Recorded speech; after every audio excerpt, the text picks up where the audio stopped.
up, guys? Welcome to the Emilie Brooklyn show. We are airing our first episode. I'm very happy to have my first guest here, Nick Fraser. I know, man. I'm out here right now. Add some applause to this. Add some applause. I'm out here right now.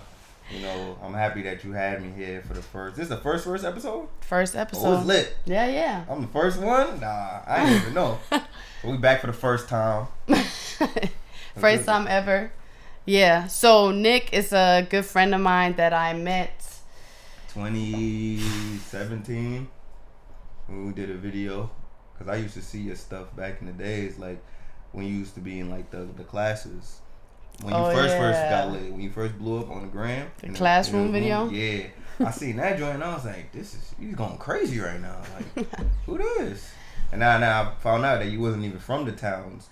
You was just out there for like a little bit and you was about to go back, and I'm like, nah, I gotta do some shit. I gotta just link up and do something. That's when we did the video about the Cassie thing. Yeah. That crazy. That's a classic one. That's a classic joint. That's a crazy No, one. absolutely.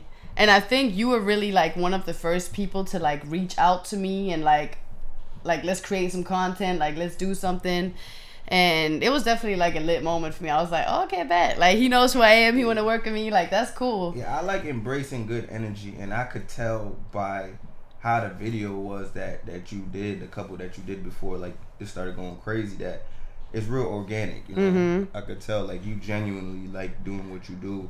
It's not like I'm forcing it or I'm trying to, you know, take something. It's more so I really like doing this because how it makes me feel, and I could resonate with that because my original first passion is dancing. So to see somebody blowing up from dancing that way and you have your own moves and stuff like that, like I will always love dancing. So, you know, that's why I had to reach out.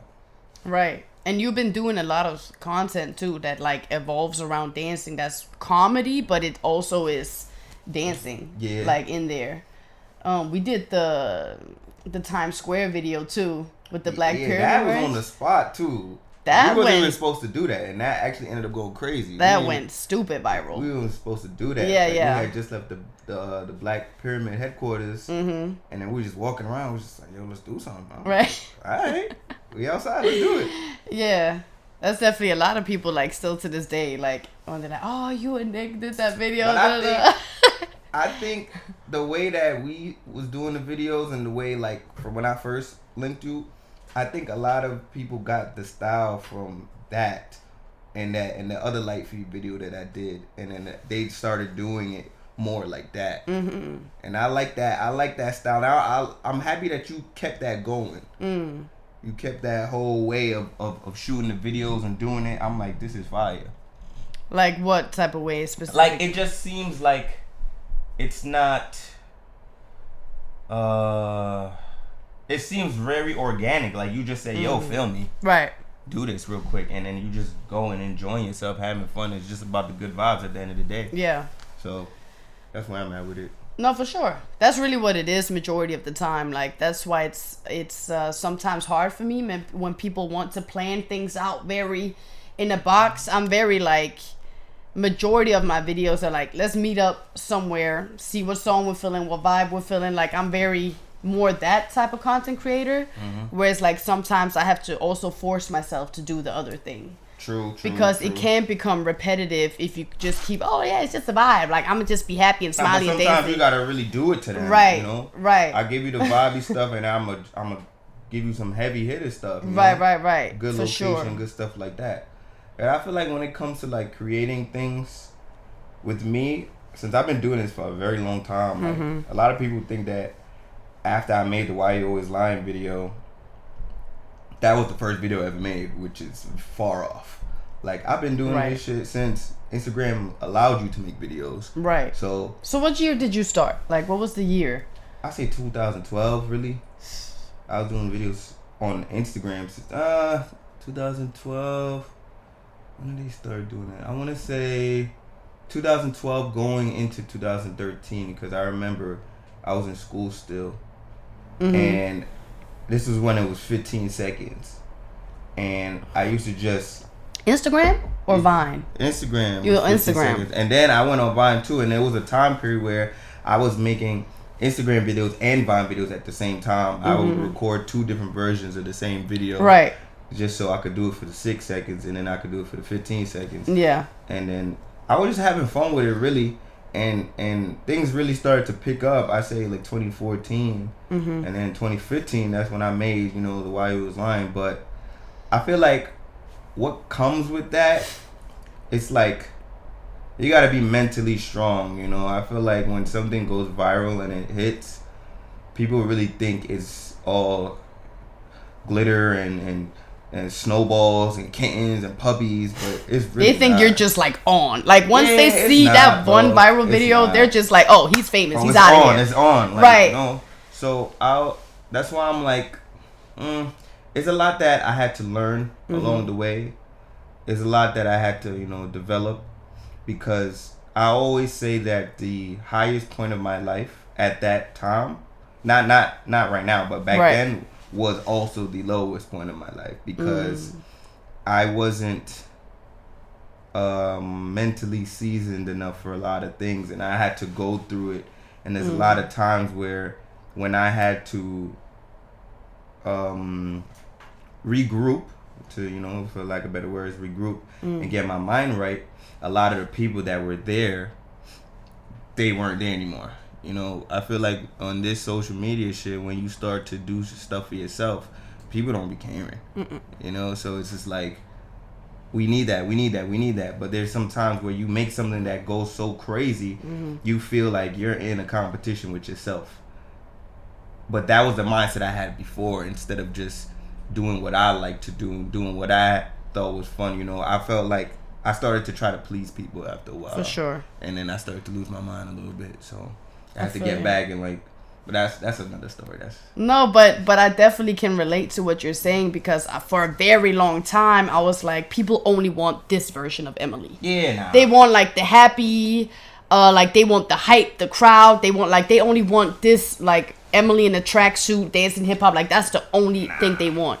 And I had to realize after a while, like, okay, my content can be multidimensional, and people will still like seeing me as a mom, or seeing me in the gym, or seeing like, just like I've been starting to do like day in the life videos, or even this podcast. Like when I did a few episodes like a year ago, and it received a lot of love. Like, so this is like the second time that I'm really launching it how I want it to be, with guests and stuff. But I was doing just alone in my house, just talking to the camera for like an hour and a half, and it received a lot of love. And I was like, oh, okay, so you can actually step out of that box. But it just, once you start seeing like, okay, I'm just only going viral with this, like you said, you get in that mode of like, well, if I had 1 million last time, I need 2 million next time. And I need, and you see what the viral stuff comes with at the same time. Like you said, everybody wants a part of you when you're viral.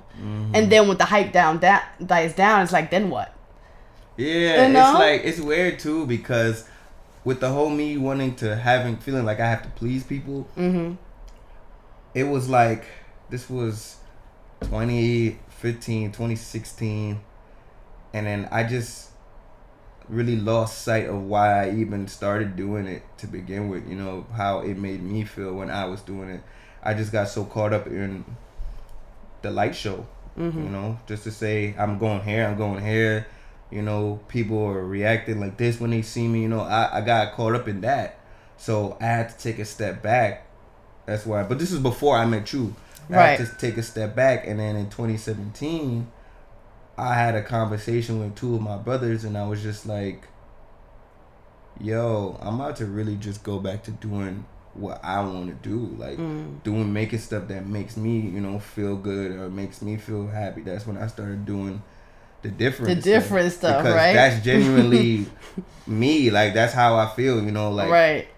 And it's like, I have that layers. Was Bobby. That was very like, Bobby. Yeah, like I remember that time vividly. That everybody was saying that at the time. That's how I was feeling, you know, like, and to this day, that's how I feel. I may not do it as much, but it's like, that's just me, you know? For sure. You get layers of me. Yeah. And I felt like that was a layer of me that I wanted to showcase, and it allowed me to tap into part of my creativity that I necessarily haven't been able to tap into. That's why when I did this video with you, when I did the other stuff, you know, it allowed me to do things that I genuinely gravitated towards that made me happy. So it taught me that on the road of doing creation or anything like that, you really got to just follow how you feel and how things make you feel. So I was saying where my head was at in 2017. Yeah.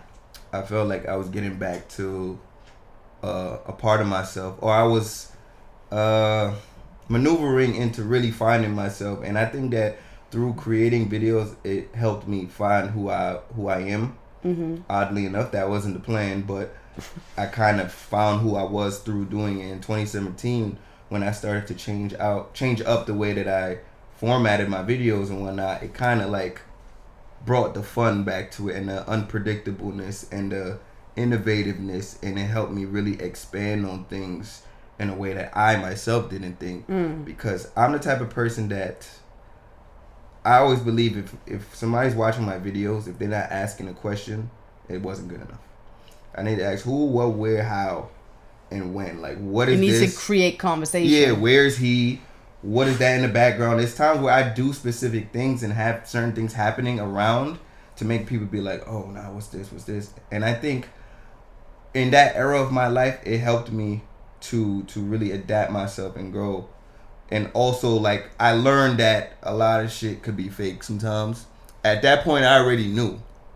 So, I don't know. This shit it's a challenge, you know. Sometimes people think it's just black and white, but it's really not. No, yeah, it's definitely not. And also because today it's so accessible. Like, it's so many content creators, so many comedians, so many dancers, so many musicians. Like, there's multiple, and it's a lot of recycling ideas, and there's a lot of stuff that has been done a million times that people are doing again and again. And like having to be innovative all the time, and also see people take your content as well. That happens a lot in the content creation stuff too. People steal left and right other people's content. Yes. Right. And it's always like been that with everything, really. But it's like now that there is so many, and everybody can be a TikToker. I think it's normalized. Like, it's normalized now, which is why I'm glad I did what I did when I did it. Because I think that now we are in an era where with Reels and TikTok, it's very, I feel like we're going backwards. We're going back to how Vine was, like quick, you know what I'm saying? So if a lot of times I be making videos now that are like 45, 50 seconds, a minute and change, and they don't hit like they would have back then. Right. And I'm just like, I'm still weak at the video. I'm still like, this is fine. I don't care what nobody says. Right. Like, this is crazy. This is it. But I get it. Because a lot of things are like TikTok trends or TikTok sounds, and people recreate sounds. Everything now. They try to make it fun for people, because the thing about Instagram, they like doing this thing where when an app starts to get too big, they start to take from that app and they involve it in their shit. They did it with Snapchat, and they're doing it with TikTok too. So they just take everything. So Instagram never dies. But like we were saying before, the way that it is now, it's just so much. It's just an oversaturation. So you gotta fit in where you fit in. Yeah. Or else you just gonna get lost in the sauce and just fall in line and be a consumer instead of a producer. And that's why I feel like today it's very important to like stay true to your own lane. Facts. You know, like because I'm new to TikTok. I just got on TikTok. And in the beginning, I was like, "Oh, should I do that? Should I do?" Like, it's such an app where following trends is what people do. Like, that's what people do on that app. It's not, people don't get on that app and be like, "Let me do some innovative stuff." No, everybody is doing the same thing. So you think you have to get on that app and do what everybody else is doing. But my videos didn't start hitting until I was just doing me. Do yourself. And that's how it always is. You have to do you, like on any app, but anywhere. But TikTok is very much that space of like fitting in, and I think that's the only way you're gonna stand out is if you just do what you want to do. Yeah, there's a few. Don't get me wrong. There's a few people on there that I may see because I just scroll through TikTok. I don't post on TikTok. Right. I just scroll through it because I see certain videos that I find funny. Like, oh, this is crazy. This is crazy. Like, oh damn, I wish I thought of that. Like sometimes it's stuff like that. But then I hate that feeling. Yeah, like damn, why didn't I do that? You know? Like, this is good. This is a fire. Right. But I think TikTok is more of a like a informative app because I go on there like say if I'm going on a trip I would search something up like, oh, restaurants here, and I feel like it always has the answers. It's like a little Google. So with a splash of jokes or a little splash of, you know, whatever you consume in your life, you know, shit like that. It's a lot of information on there. Sometimes also too much information on certain things. Because it's like people, not everybody has to have a say-so about everything. You know what I mean? That's like, why I don't post too much about like life stuff, because people are weird. No, very weird. Like I posted a video about quitting smoking. Oh my God. The comments was like, but I was just like, I really, like, I want to share this. Like, I know there's people out there going through the same thing, and I feel like sharing this. And the TikTok doctors just came after me like, no, this is what happened. This is how you really feel. And I'm like, how are you going to tell me how I feel in my body? Like, the internet is so funny in that way. You got to be strong in this shit because... No, for sure. It's a lot of weird people. And it's like, I enjoy the weird shit because I'm just like, you really typing behind your phone, type behind your computer. Right. I'm like, okay, cool. That's cool. That's cool. And they got the weirdos that's like, you really trying to kill my vibe right now. Right. With what you saying. You trying right now to kill the vibe, but Tough. I'm gonna let you do your thing. You know, I have my fair share of bullshit.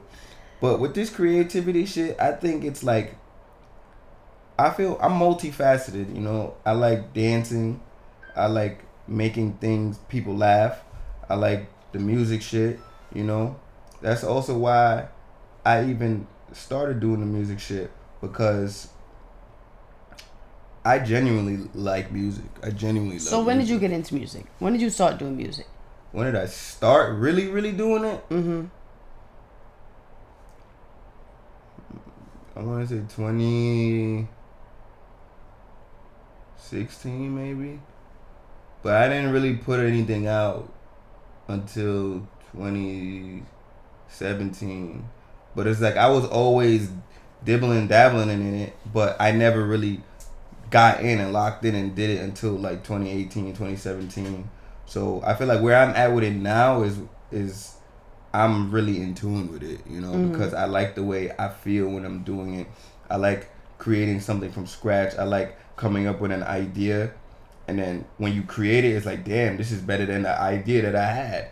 So, and I'm surrounded by a lot creative enough people who are in tune with me mentally to where we can sit down and I could do something like do a little beat on my mouth or come up with a little idea, and then I have friends that will be like, all right, let's do it. Or I could be like, yo, what if I get a violin at the end of this, and I reach out to somebody and say, and I make the sound with my mouth, and then they could play what I did with my mouth on the beat, and I make it into a thing. And I also feel like making music gives me an outlet to really say the things that I don't feel like talking about to people, because there's a lot of things that I would love to say out loud, but it will sound a lot better on the beat.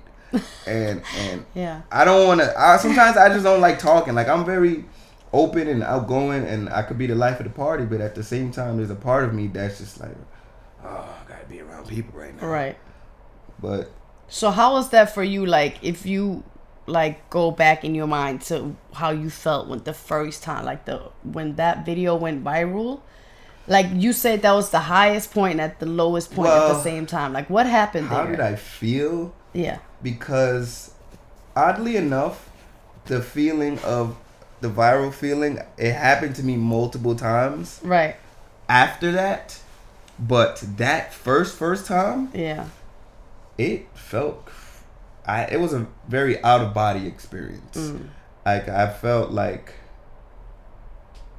you know, when you say you want to do something and then it actually happens, and then you just like, this is how it feels? Damn.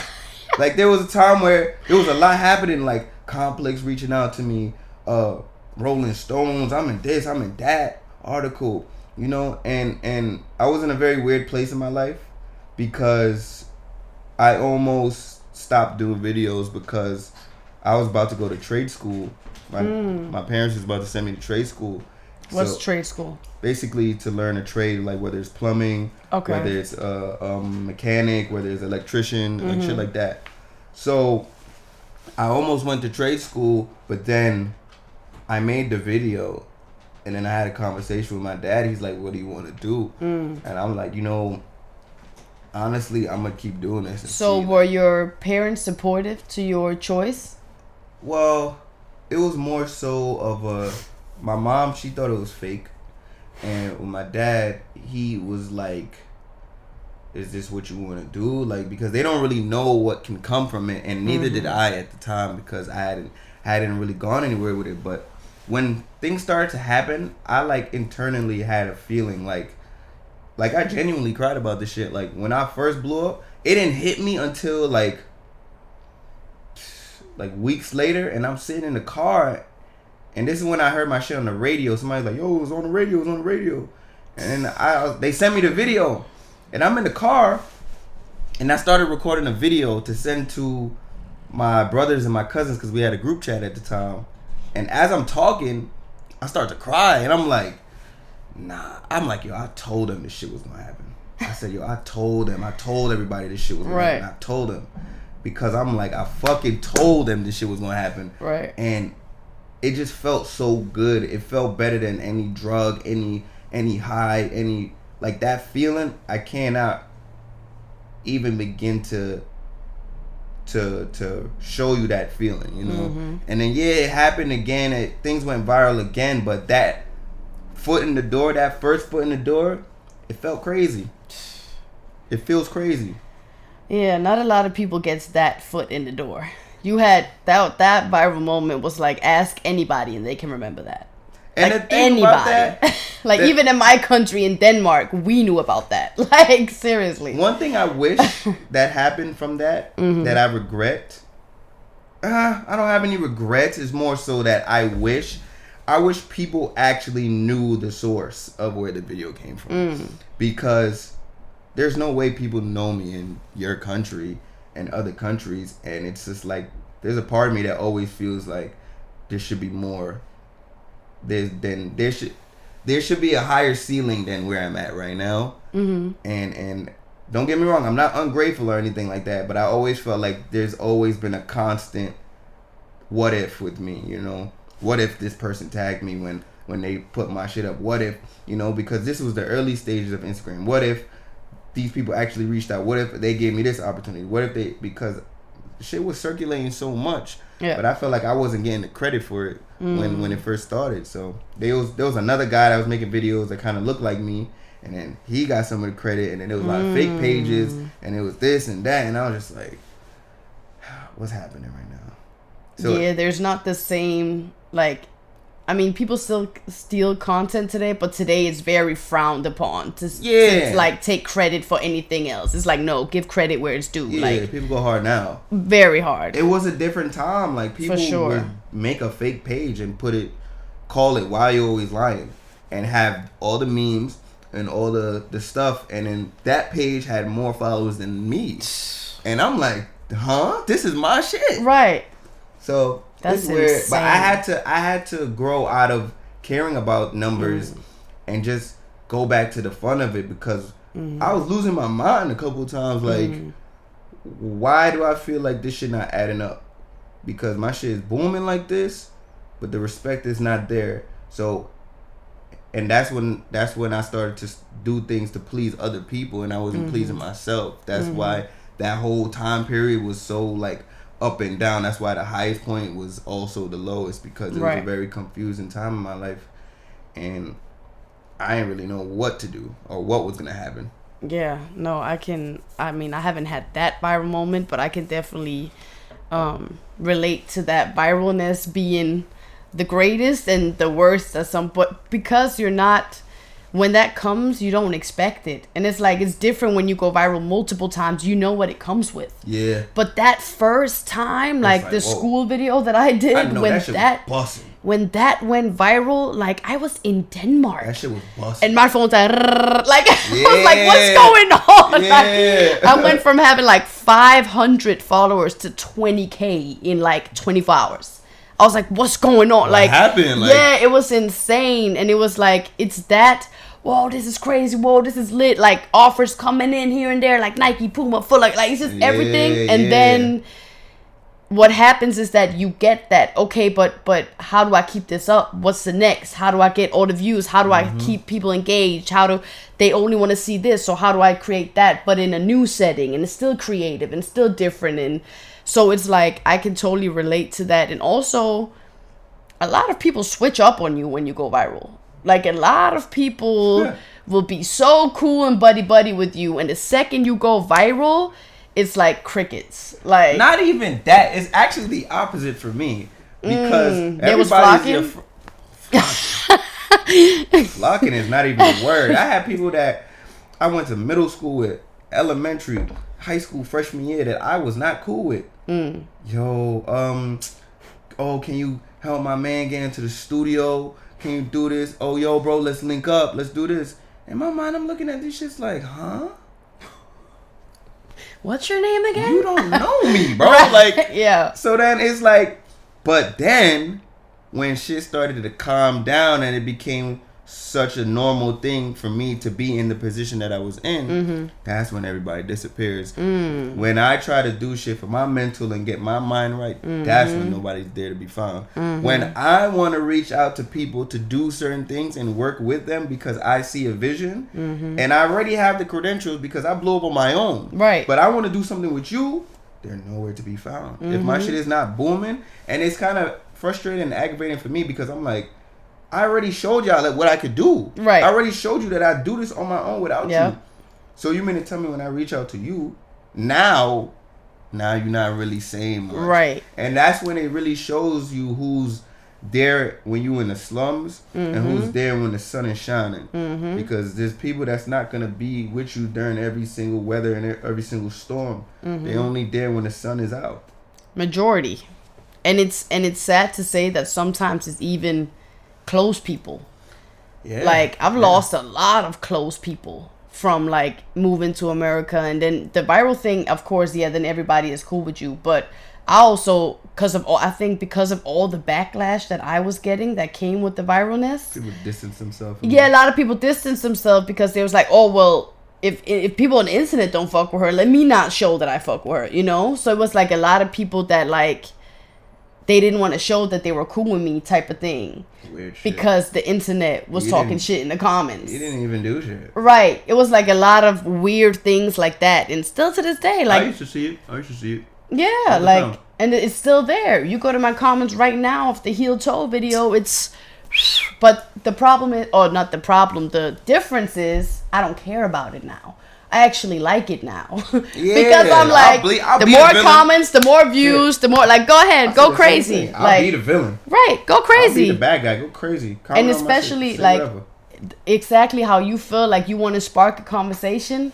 That's what I kind of love about my videos, is that I don't even have to do much. And it just sparks off a conversation. Just off rip. Somebody got something to say. Right. And that's on them. Yeah. You just got to make sure you stay true to yourself and keep it calm and keep pushing through, because shit is gonna be funny. And that's why I always tell my brother, I'm like, yo, it don't matter what level you at, it's always gonna be some bullshit. Absolutely. It's always gonna be something. And it's always gonna be, and the policing game is only that far, because they'll tell me, oh, okay, don't dress like this, I'll dress differently. Then it's, oh, don't wear that shoes, I won't wear those shoes.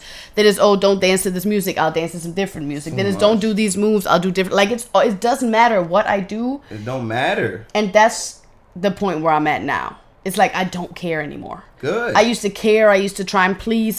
Because it's different. I'm not from here. I'm coming from the outside. So you trying to, I felt like I had to like gain my respect, and I felt like the culture had to respect me, and it's like at this point where I'm at now, it's like either you do or you don't. I can't keep being in your face like, oh, love me, respect me, like no. I do this because I love it, and the real ones know, and the real ones and the people that hate me are gonna keep hating me regardless. Y'all gonna see me regardless. Right. So it's like, that's on you. You gonna see me. I bet y'all not trying to mess with me. All right, cool. Watch what I do. Y'all gonna see me still. Yeah, exactly. Like, you just gotta keep working until they gotta just keep watching you on that For You page, and it's like, damn. And that's how I hate that girl, but she's viral again. I was like that too at a point. Like, it's funny you said that, because it was this girl that I was talking to a long time ago, and then we kind of like went our separate ways, and then she used to be like, oh, I was so mad because I always used to keep seeing you. Yeah. And I'm like, shit, well, like, that's on you. Like, what can I say? That's when I was going crazy back to back. But it ultimately boils down to being fearless. You gotta go into it with a mindset like, you don't care what people are gonna say. You worried about you, because the slight second of of fear that you have in something, I'm gonna compare it to something that you're familiar with, dancing. The split second that you take to transition from one move to the next, if you have fear, you're gonna fuck up that whole combo, and it's gonna show, and it's gonna look sloppy. Yeah. So that's like breakdancing. Like when I used to do like windmills and stuff like that, if I don't catch myself on the right time because I'm scared, I fuck up the whole move. So I associate that with everything in life. If I'm fearful going into something, it's gonna show. That's why I just be like, you know what? Fuck it. I'm gonna be me. I'm gonna do this. Yo, you filming? I bet. That's when I jump into it. But I didn't realize how rare it is for people to be fearless. It's very rare. It is. Very rare. Like I've been surrounded by a lot of fearful people my whole life, and they project a lot of fear onto you. And having to have that shield constantly and be like, no, I believe in myself. No, I know where I'm gonna go. No, and my mom used to tell me like, oh, because it's people in my family, especially like I come from a little country. Like not a lot of people from my country made it in America. You know what I mean? Like it's not a thing that like is realistic in people's eyes, you know, and it's not realistic making it, period, no matter where you're from. But like the chances in New York are a little bigger than in Denmark. But regardless, my mom used to tell me like, I don't know if it's George Michael or something, that had a father. He came out and told like his father always was like, I don't believe you, and it pushed him to be who he was, right? My mom always say that. She's like, oh, but all the people that are saying these things, it pushes you, and it does. It does push me, but I was like, but you also don't understand how hard that is, though. Like, it's very easy for you from the outside to be like, oh, but it gives you that motivation. It gives you that, I'm going to prove you wrong, and it does. Yeah, but just hearing somebody that's but it's also tough. Close to you really not believing you, it hits a little bit, or just projecting their fears onto you because they don't think they could do it for themselves, but you believe in it. But it's like the fact that we believe in some shit that's not there, and we have to physically create things out of thin air from our brain is crazy to me. And it's always been crazy to me when I look back at creators and things that they do. I'm like, yo, there's no manual to this shit. Right. We are literally sitting down some days thinking about some shit. Yeah, I should do that shit. Yeah, and then you get up and figure it out. Yeah. So it's like that fear, it can't exist. It can't be an element in your life because the shit will trickle down and it will ultimately destroy you. So how do you stay fearless? Do you have any tools that you use, like mentally, physically? Well, how do I stay fearless? It's a good question. I just have developed a certain level of confidence in myself over the years to where I'm my own biggest fan. Like nobody can tell me anything. Nobody can be like, oh, this is, because I really boost myself up more than anybody. And that was something I had to develop to where I walk a certain way, I talk a certain way, I like hype myself up a certain way because I believe in myself before anybody else even has the chance to believe in me. Right. So that it shows through what I do. Like, oh damn, he believing in this shit, what he's saying so much that I'm messing with that too. I'm gonna start saying that too. Yeah, it's convincing. Yeah, that kind of thing. And it's also a mental game too. Like even little things like working out, I feel like adds, mental practice to you to where your blood is flowing and you start to feel it in your brain. And then you, even after you leave the gym, I know you be leaving and walking outside like, oh, I'm feeling good right now. Like, what should I do? I'm about to do something. Like, stuff like that. And it's all about confidence. That's any sport or creativity. I look at creativity as a sport. Any lane that you take is all about being confident in yourself and believing in yourself, because that will take you a very far way. If you think if somebody like Jay-Z was fearful, right? Like Jay-Z sometimes doesn't even say anything really, but it's the way he's saying it to where like, this is real, this is facts what I'm telling you, because I believe it so much. Yeah, shit like that. Yeah. When I saw Kanye's documentary and I saw him walk into the Def Jam building and he tried to play his tapes, nobody's paying him no mind. I was like, while I'm watching the documentary, I'm rapping this shit like this, and then they not paying him no mind. I'm like, y'all crazy. This is hard. Like, oh my, it's shit like that. Yeah. See, that's a perfect example. Like, that's a song, that's a hit song, but y'all don't see it. But he saw it and he kept going, and he was like, well, too bad if you don't see it, I'ma show you. And then by the time he started to show people and they started to catch on, and it's crazy that I'm so happy that there's a visual representation of that shit, because that shit happens. Yep. And as I'm watching it, I'm like, I've been through this shit before. Yep. I've been through this. The same people that was down on you, when you pull up with a finished product and you like, oh, here, this what they're like, wow, you surprised me with this. And it's just like, why are you so surprised? I'm not surprised. I knew what I was trying to do. Why are you surprised? I told you what I was trying to do. Right. But it's because people are not used to doers. People are used to talkers. People are used to people that's, oh, I'm trying to do this, I'm trying to do that, But are you really doing it, though? It's not that many people that's actually doing it. It's way more people that's talking about ideas. And I heard something random. I was at a restaurant the other day. There was this couple next to me talking randomly. I didn't hear the whole conversation. I heard one sentence. The dude, he tell his girlfriend, he's like, it's not about who has the ideas. We all have ideas. I don't care what your idea is. The idea is, can you execute the idea? I said that shit too. And I was like, yes, that's what it is. That's what it is. Ideas are cool. I Yes. have that written on a whiteboard in my room. Oh, really? Ideas are cute. Ideas are cool, but execution is what counts. Literally. It don't matter if you thought of an idea. That's like you. If when you did that first video that went viral, if you had to dance and you was like, I'm too scared to do this in front of people, you would have never be here doing a podcast. Right. Yeah. You would never be here. So absolutely. If you don't take that chance and you don't execute that idea, it's only as cool as it's gonna be in your head. And that's it. And did we talk about this off camera? But seeing people do something that you already thought about, and then they do the idea. Yes, it's like, damn, I was gonna do that shit. And that just shows, like, it might be 50 people that thought about doing this whatever video, but you're the one that did it. So that's what matters. And it's just so, that really resonated with me when I heard that, because I'm like, yes. Because I've been surrounding myself with thinkers way too much. Like, and I'm like, I don't have time for that anymore. I need to surround myself with doers, because that's what matters. Thinking and feeling and talking, and that's fine, that's cool. But what are we doing? At the end of the day, what's the finished product? What can I sit back and be like, we did that? Yeah, or at least what are the steps that you taking to even try to come up to execute an idea? Is it just like you still talking about, yo man, I want to start this company, I want to yo man, I want to start doing this, but it's just like, what steps have you even taken to begin to do that? And especially with this creative stuff, because like you said, there's no manual. So if you want to do something that's out in the stars, completely out of reach, completely unrealistic, how are you not waking up every single day with a plan to execute that? Or at least trying something. Like, bro. you have to. You have to have a plan. You have to execute, because it's like, you can't be lazy with your dream. There's a lot of things you can do where it's like school, work, that it's this, the formula is there. You can fit into any type of formula.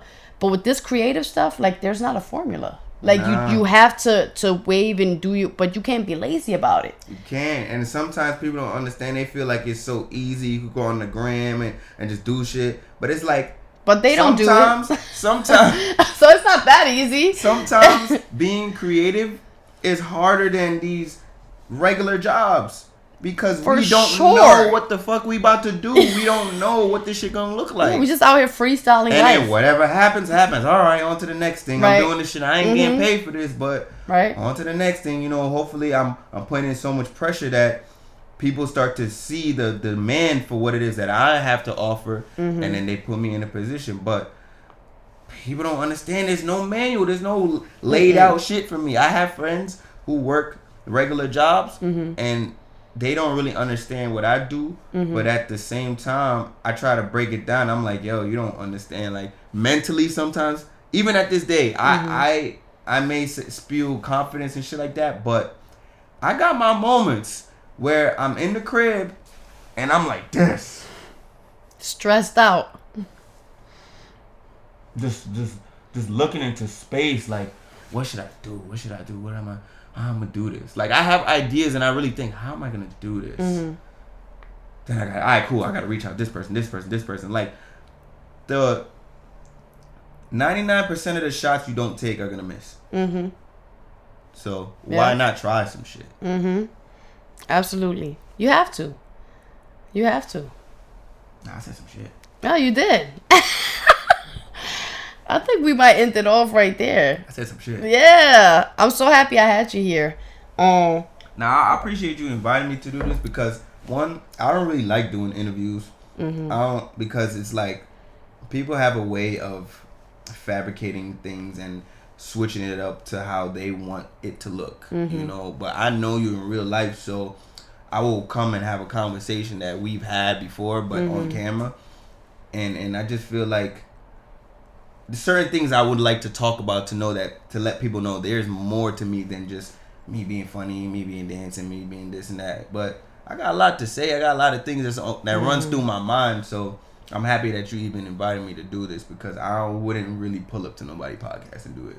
I know that. Honestly, that's why. I don't. No, for sure. I know. And I appreciate you being here. And we planned this or talked about this a long time ago. A long time ago. Like maybe 6-8 months. I don't know how many months ago this was, but we were having a conversation like this in real life. And then we was like, wait, should we do the podcast together? Yeah, like, I'm like, let me know whenever you're ready. I'm down, you know. And the fact that we here right now, actually knocking it out, it says a lot. You know, the execution. That's the perfect example right here. Y'all watching an example right here of execution.